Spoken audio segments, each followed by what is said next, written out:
આજની ધર્મકથા. પ્રણામ.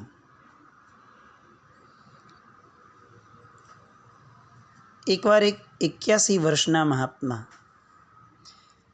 રાત્રે 12:30 વાગે ઊભા થઈ અને 17 સંડાસા પૂજવા પૂર્વક ખમાસમણ આપી રહ્યા હતા.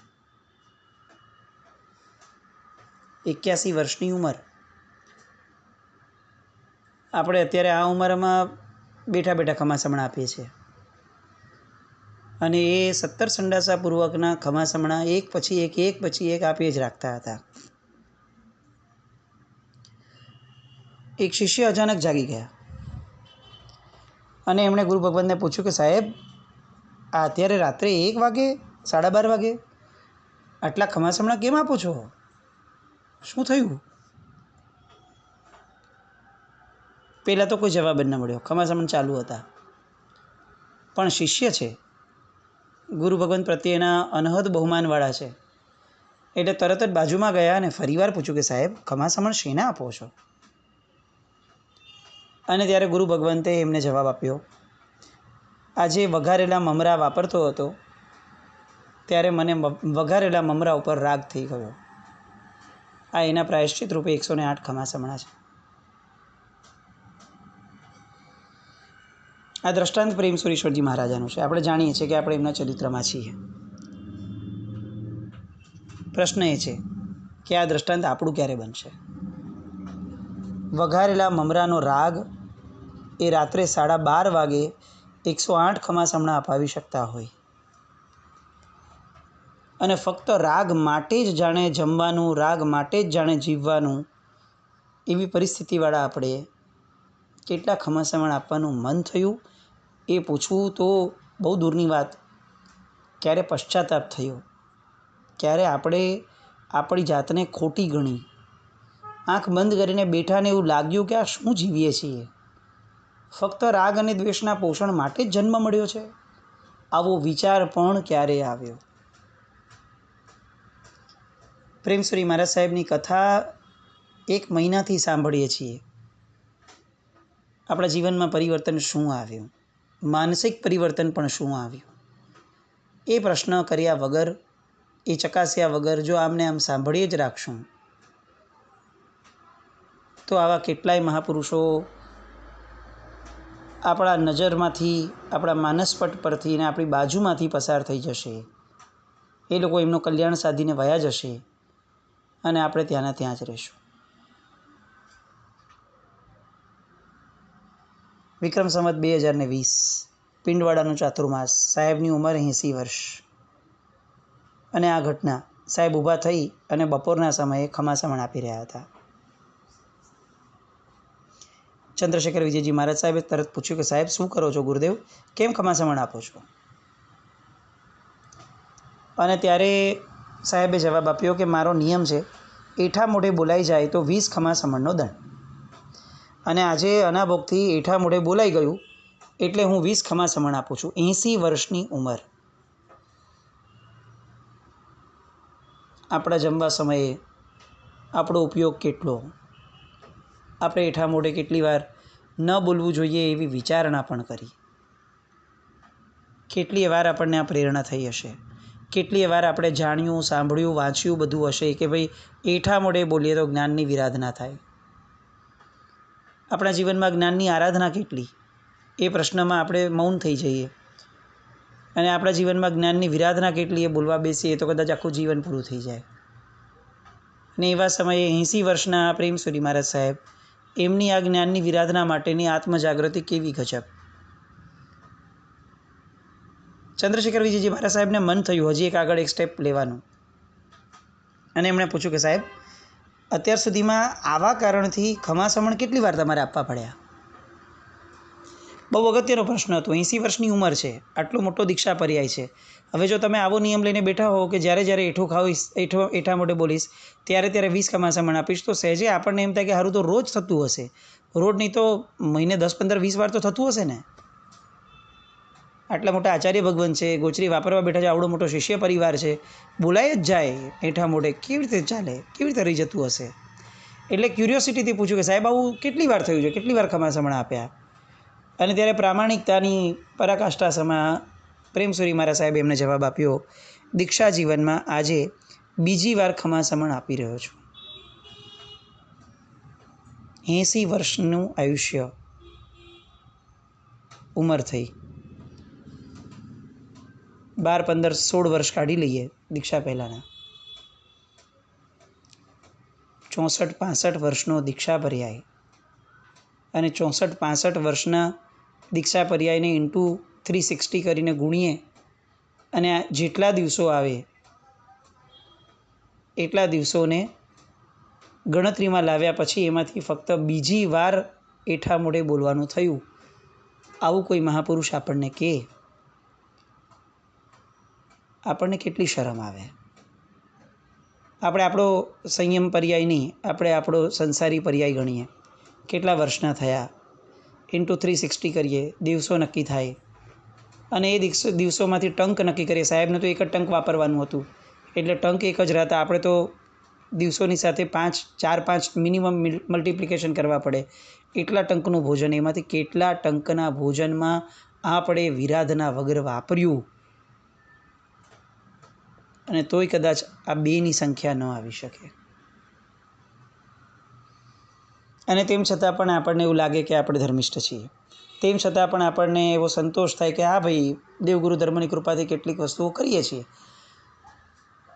આવું બોલતા આપણને લાજ ના આવે. આપણે કઈ દિશામાં છીએ? પ્રેમસુરી મહારાજ સાહેબ કઈ દિશામાં હતા? જો પ્રેમસુરી મહારાજ સાહેબ જૈન હતા અને એટલે આવું જીવન જીવીને ગયા, તો આપણે આપણી જાતને સવાલ પૂછવો પડે કે ભાઈ તું કોણ છે? જો આ જ જૈનત્વ છે કે જેમાં પરમાત્માની આજ્ઞાની માટેની ઉપયોગપણું કાળજી એ મહત્ત્વની હોય, તો પછી આપણે જે જીવન જીવીએ છીએ એ શું છે એ આપણે વિશ્લેષણ કરવું પડશે. સાહેબના જીવનનો એક બીજો સરસ મજાનો, બહુ જ સરસ મજાનો પ્રસંગ આપણા બધા માટે આમ અહોની ધારા થાય ને એવા કેટલાક પ્રસંગો આ 1-2-3 દિવસ સુધી લેવા છે. રીતસર આપણને દરેક પ્રસંગ પછી એમ અહો નીકળી જ જાય. આ કઈ રીતે શક્ય બન્યું આ જીવન? બહુ લાંબો સમય નહીં,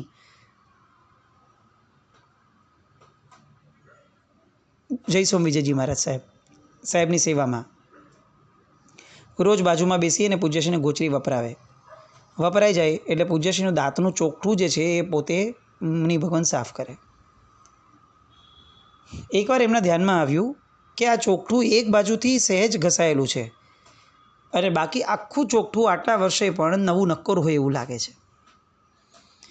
બહુ વિસ્મિત થયા, આશ્ચર્ય થયું અને વિસ્મય ભાવથી એમણે સાહેબને પૂછ્યું, ગુરુદેવ આવું કેમ? ચોકઠું એક બાજુથી જ ઘસાયું છે એવું કેમ થયું? કોઈ પણ વ્યક્તિનું ચોકઠું બધેથી સરખું જ ઘસાયેલું હોય, એવું નથી કે આપણે નવું ચોકઠામાં અડધો ભાગ હમણાં કરાવ્યો છે. તો પછી સાહેબ આવું કેમ થયું?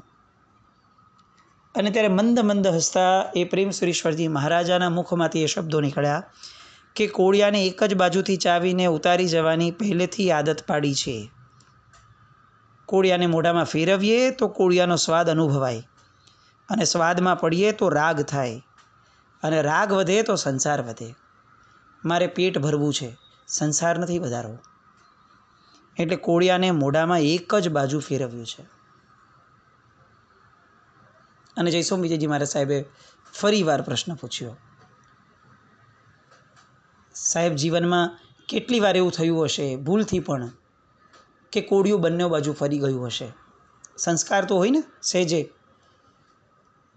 અને ત્યારે મંદ સ્માઇલ સાથે સાહેબે એવું કીધું, હજી સુધી તો એવું થયું નથી. 80 વર્ષની ઉંમર સુધી કોઈ વ્યક્તિનો ઉપયોગ ખાવામાં કેટલો કે કોળિયું બીજી બાજુ ન જાય, આ મનને, એમના શરીરને, આજ્ઞાતંત્રને એમણે કેટલું પોતાના વશમાં રાખ્યું હશે. આવતીકાલે છે ને આ પ્રયોગ કરી જોજો. કોળિયાને મૂક્યા પછી આપણો કંટ્રોલ કેટલો અને કોળિયાનો આપણી પર કંટ્રોલ કેટલો. અને ત્યારે ભાન પડશે આપણને બધાને કે આ વાત સાંભળવી કેટલી સહેલી છે અને જીવવી કેટલી અઘરી છે. 1-2 ટંક માટે પણ ઉપયોગ રાખીને આપણે કરી શકીએ એવી આપણી સ્થિતિ નથી, આપણી એટલી દીનતા, આપણી એટલી લાચારી છે અને એની સામે આ ખુમારીવંત ગુરુ ભગવંતો આખું જીવન આવી રીતે જીવી ગયા. સાહેબની એક વાતો, એક વાત, એમની ગોચરી વાપરવાની પદ્ધતિ.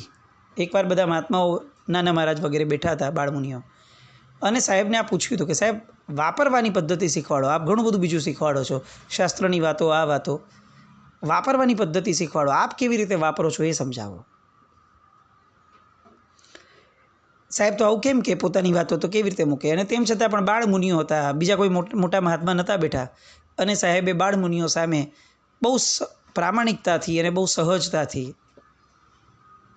વાત કરી કે જુઓ, વાપરવાનું કેવી રીતે, તમારો આ પ્રશ્ન છે તો હું તમને કહું કે જીવનમાં સાધુપણું છે તો એકાસણાનું જ વ્રત હોય, સૌથી પહેલી કન્ડિશન. બીજી કન્ડિશન, જો આપણો બસ ચાલે તો 2 જ દ્રવ્ય વાપરવાના, ત્રીજું દ્રવ્ય શું કામ વાપરવાનું?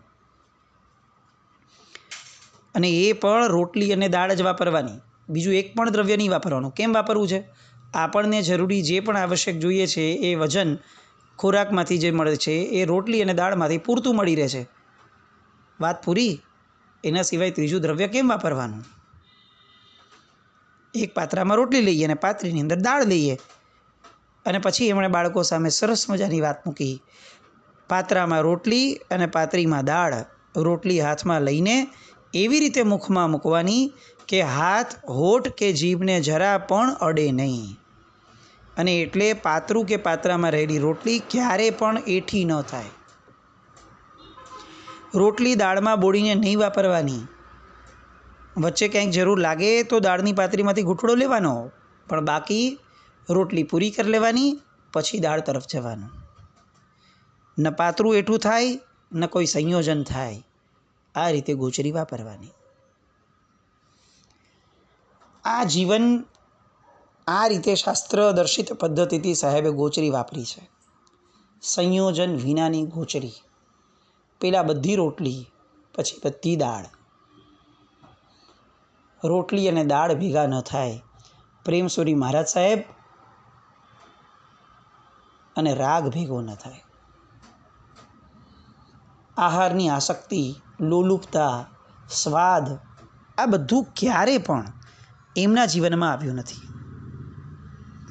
આ જ પ્રશ્ન મોટા ગુરુ ભગવંતો એમની વાચનામાં સાહેબને જ્યારે પૂછાયો હતો, અને ત્યારે સાહેબે જે હિત શિક્ષા આપી હતી, એ હિત શિક્ષા આપણા બધા માટે ભલે દિલ્હી ઘણું દૂર છે અને તેમ છતાં પણ ગોખી રાખવા જેવી છે.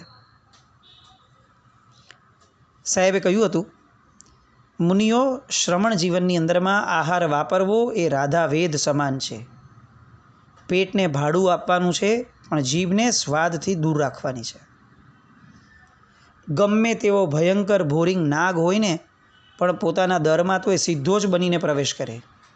બસ એ જ રીતે આહાર પણ સ્વાદનો આસ્વાદ માણ્યા વગર સીધો પેટમાં ઉતારી દેવો જોઈએ.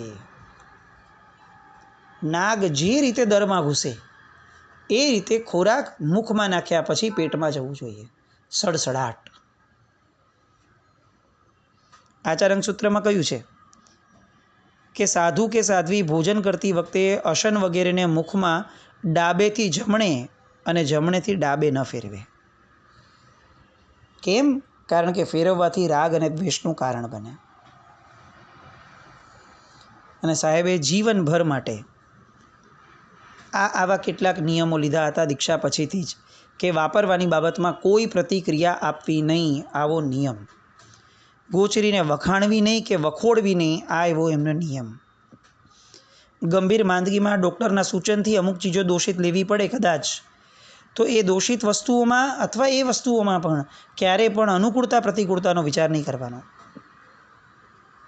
કેટલીય વાર શિષ્યો રોજ પૂછતા કે સાહેબ મગનું પાણી બરાબર છે ને, ફાવે એવું છે ને સાહેબ, બપોરે શાક દાળ બધું બરાબર હોય છે ને? અને ત્યારે પૂજ્યશ્રીનો એક જ જવાબ જીવનભર માટે હતો, બધું બરાબર છે. એકવાર પૂજ્ય ગુણ રત્નેશ્વરી મહારાજ સાહેબને ગોચરી વપરાવતા હતા. એ દિવસે સાહેબને પેટની થોડી તકલીફ થઈ, એટલે રોટલીને દાળની જગ્યાએ રોટલી અને દહીં વાપર્યું. અને પોતે તો થોડુંક દહીં રાખી અને બાકીનું દહીં વાપરી અને પોતે ઊભા થઈ ગયા. એ પછી ગુંડતશ્વરી મહારાજ સાહેબ પાતળું વગેરે જે દહીં હતું એ વાપરતા હતા અને વાપરતા વેત એમનાથી ચીસ પડી ગઈ અને તરત જ સાહેબને એમને પૂછ્યું કે સાહેબ આ શું કર્યું? આપે દહીં આટલું બધું વાપરી લીધું અને આ દહીં તો સાહેબ બગડેલું છે, અતિશય ખાટું અને કેટલુંક એસિડ થયેલું દહીં છે આ. અને સાહેબ મરક મરક હાસ્ય આપીને સાહેબે કીધું એ તો ક્યારનું પેટમાં વયું. અને ગુંડતશ્વરી મહારાજ સાહેબની આંખમાંથી દળદળ પાણીનું ટીપ આમ પડ્યા રાખ્યા. આ નિસ્પૃહતા આહાર સંબંધી જે સાહેબના જીવનમાં હતી. કેટલાય બધા પ્રસંગો આપણે લઈ શકીએ કે જે પ્રસંગો આમ આપણને એમ લાગે કે કઈ રીતે આ વ્યક્તિ જીવી શક્યા હશે. દીક્ષાના દિવસથી જ એમણે અભિગ્રહ કર્યો હતો કે પોતાના ગુરુદેવ દાન વિજયજી મહારાજ સાહેબ એમને 5 શિષ્યો જ્યાં સુધી ન થાય ત્યાં સુધી મારે કેરી બંધ. બહુ પુણ્ય પુરુષ હતા પ્રેમસુરી મહારાજ, પુણ્ય સખત જાગૃત, એટલે બહુ ટૂંકા ગાળાની અંદરમાં 5 શિષ્યો થઈ ગયા. હવે તો દાનસુરી મહારાજ સાહેબ પોતે એમને કહેવા લાગ્યા કે ભાઈ હવે તો તારે પારણું કરવું જોઈએ. અને પછી આગ્રહ થયો, અભિગ્રહ પૂર્ણ થઈ ગયો છે, કેમ નથી થતું પારણું? અને પોતાના ગુરુ ભગવંતના હાથેથી એમણે એકવાર કેરી વાપરી અને જ્યારે કેરી વાપરીને ઊભા થાય એ પહેલાં એ જ ગુરુદેવ પાસેથી આજીવન કેરી ત્યાગના પચખાણ લઈને પછી ઊભા થયા. ભોજનની બાબતમાં પ્રેમસુરી મહારાજ સાહેબના જેવી નિસ્પૃહતા, રાગરહિતતા, આહારની અનાસક્તિ, સ્વાદની અનાસક્તિ, સ્વાદની લોલુપતા વગરનું જીવન, આ બધું એ સ્વપ્ન સમાન આપણા માટે છે. કોઈ 2000 વર્ષ પહેલાં થયેલું વ્યક્તિત્વ હોત તો આપણે હજી બી સમજી શક્યા હોત. આપણા બધાના વચ્ચેથી આપણામાંના ઘણા લોકોએ તો પ્રેમસુરી મહારાજને તાદ્રશ જીવંત જોયા હશે, માણ્યા પણ હશે. વર્ષોથી મેવા, મીઠાઈ, ફ્રૂટ, ફરસાણ જેવા તમામ દ્રવ્યોનો ત્યાગ. કેટલીય વાર દાળ અને રોટલી સિવાય લગભગ સાહેબના જીવનમાં સાહેબે આ 2 દ્રવ્યના એકાસણા સિવાયના એકાસણા પણ બહુ ઓછા કર્યા. અને બેસ્ટ પાર્ટ 7 જ મિનિટની અંદરમાં એકાસણું કરવાનો નિયમ.